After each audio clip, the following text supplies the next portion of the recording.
How's it? I'm Keenan Williams, and this is Season 3 of the Social Impact Podcast as we zoom into the African continent to hear the stories of some incredible people from different walks of life, as well as cultures, complexions, nationalities, and tribes. Each have different experiences of living on the African continent, and each story tells of what it truly means to be an African. A reminder that if you haven't yet, go and subscribe to the channel you're listening to us on for updates, as well as to follow us on all forms of social media at KWM Socials. This is the Social Impact Podcast on kwmedia.life. Today we meet up with a young lady who is known as Teresa. This is a pseudonym she has chosen to give herself to tell her African story. Teresa is originally from the Democratic Republic of the Congo. Teresa, thanks so much for joining me tonight on the Social Impact. You're currently living in South Africa and had been since you were about 11 years old. Talk to me about that cultural shift you had experienced coming to South Africa and living here and adapting to the difference in life compared to the one you were so used to in the DRC. I remember those first years of me being in South Africa, I really hated. I hated being black, and I mostly hated being Congolese because of how people viewed me. Being black was bad enough, but then I'm black and Congolese. That was the worst. That was the worst. And so because my mother is actually mixed, I would always tell people, oh, but my mom is colored. I mean, not by culture, but by race. Just so that I could feel that I'm not as bad, that I'm not as ugly, that I'm not as unvaluable, because that's how I felt being a black child in South Africa. It's very strange because this is my apartheid. 2007, 2008, 2009, but that was my reality. To a point where, gosh, I can't believe I'm admitting this, to a point where since I was not making any black friends, I didn't make an effort. I would rather be seen, like it was better for me to be with friends who were white or colored, because I felt for some reason that like that made me important in a way, that I became a person of value. I don't know if that makes sense. That was horrible, but that was exactly how I felt. So I really avoided being around. I avoided being around a lot of black people at once because I knew what other people said about black people, and I just didn't want to be part of the mockery of being black. Gosh. Anyway. Teresa, I think this is a narrative you have painted, but it's really not an easy one that you have painted, and it's not an easy life that you've gone through, but it's also something that many, many other people might have experienced as well. You speak of this narrative and the thoughts you had about yourself and how you viewed yourself, and you also mentioned that you had grown since that time when you were in high school to where you are now in adolescence. Do you still have doubts about who you are and second guess who you are as an individual? And talk to me a little bit about the difficulties you are having with life in South Africa presently. Presently, well, I don't have those stupid ideas anymore. I love who I am. I love the fact that I'm black. I love the fact that I'm African. I love being Congolese because I've grown. I've grown a lot. I've come to understand that my skin color and where I come from and the people that I hang around with are not the source of my value and my worth as a person. But currently, I would say that my present struggles is finding work. It's hard to find work in South Africa as a foreigner. I mean, I'm educated. I have a degree in business management. I'm currently working my postgrad diploma at WITS for property development, and yet I've been looking for work for the last year and a half and nothing. So that's a bit of a damper. But Other than that, oh, another issue is, what's the other issue? The other issue, or the other difficulty being a foreigner in South Africa right now, especially during this coronavirus crisis, to really see how people in the Congolese community are struggling. I mean, some people literally, they live hand to mouth, and when you're not able to work because you're on lockdown, you cannot feed your children. No, it's really hard because you're in a foreign country, and it's not only Congolese people who are suffering. There are a lot of other South Africans also going through the hardest time, and I think the thought behind a lot of foreigners' minds is always that the children of the land, the South Africans, will always be a priority if, if there have to be food parcels to be distributed, or if there's to be any kind of rescue plan in place for people who are struggling right now. South Africans are obviously priority, and so that leaves the Congolese people in a state of disadvantage. But for me personally, one of the issues that I've just been having is finding work in my industry as a foreign person, because according to South African law, you cannot hire a foreigner unless there is no other South African there for the job. So, but anyway, you keep hoping that things will be different, but I do understand why such laws are in place. And I'm not against it. Yeah, Teresa, it's not the first time that this is brought up, and sadly so. And sadly that, foreigners are finding it so difficult to live, work, and just provide for their families here in South Africa.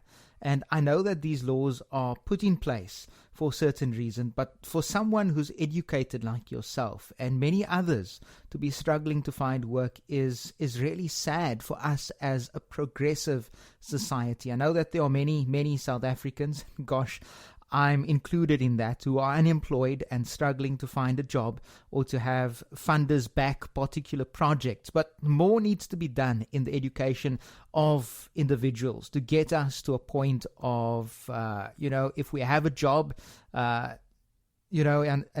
and a job isn't available for us, then we should be able to create our own opportunities. But with this, we need sponsors and funders to come on board as well. Talk to me a little bit about the small business you set up. Okay, I have a business. It's a property, not a property. I'm studying property, but that's not. I have a business development business. So the motivation behind that business was basically seeing how many people are unemployed. Not because they have to be unemployed, but because, there's... what am I saying? Anyway, there's a lot of unemployment, and people have all these skills, people have all these talents and these gifts, but they're not using it to gain an income because they don't believe it's worth much. But that's not the truth. I believe whatever you have to offer the world can be monetized. You can gain an income that is sustainable for you and for your family by working on your craft, whatever that may be. It looks different in everyone's lives. It looks different in each person. For me personally, one of my gifts is to help people to develop their businesses. For someone else, their gift is to do people's hair. And it doesn't have to be this informal thing that sometimes gives you an income or that sometimes doesn't. You can work on your business to make sure that it is always profitable. So I believe that we need to put an emphasis on people discovering what it is that they have to offer the world and to work on that. Okay, I'm not sure if that makes sense. Absolutely, man. It makes a lot of sense because, I read once that when it comes to radio and broadcast, for example, the programmers are the people who work on the show content and host the shows like myself, and salespeople are from two different planets because the one not necessarily understands the other's job and the know-how of how to make it a success. Like, for example, I have a lot of knowledge when it comes to on-air presentation, production, reporting, and so on. But if you ask me to sell an ice block to an Eskimo, I'd definitely fail in that regard. So we need one another when it comes to this. You have your strength and, I have mine. But that shouldn't stop me from learning how to sell and market my business, for example. What are your thoughts on entrepreneurship and local small businesses? I think when there is more entrepreneurship and people choose to buy or to invest in local businesses, it creates a balance in society, where like the level of income is not so, what's the word? Where there isn't such a gap in the level of income between the rich and the poor, because when you invest more in local businesses, the money is going back into your community and it stabilizes people's lives a bit more. And I think that is going to radically change our socioeconomic situation. And Teresa, talking about that socioeconomic situation, we are focusing on Africa and African stories. What do you think we can do as a continent to boost our economic state, the healthcare system, and our socioeconomic standpoint? My opinion with regards to what we can do as a continent to advance our economy is to promote and invest in entrepreneurship. I really believe that each person has something to offer. Obviously, that's people who are able and willing to work. We all have something to offer, and we don't need to be hired in a company in order for us to do something, or in order for us to contribute towards our economy. Whatever you have to offer the world, you can be paid for, morally speaking, of course. So I think when we don't focus so much on the formalized system of doing things, you realize that there is a lot of gaps in this world, and there are answers, but those answers, or there are things that can fill those gaps, and those things are found in people. Teresa, there's quite a lot of messages coming through via WhatsApp as well as our social media talking about people who are commending you, saying that you're very brave to come on and talk about the insecurities you had, especially racially, and talking about where you came from as well, and how uncomfortable it might have made you feel being who you are, coming to South Africa and not really accepting yourself, but getting to a place where you accept yourself now, and talking about this African identity that you have within yourself now. Talk to me lastly about what is an African to you. I really don't know how to answer that, because there isn't one answer for what is an African. I mean, if you were to ask a Christian, what is a Christian, it's easy. You'll say that it's somebody who follows Jesus, who believes in ABCD, but what is an African? I mean, I was born in Africa. My ancestors, my parents are African. My grandparents, most of them, are African. So for me, that would be the answer. And obviously, because of where we were born, those beliefs, what am I talking about?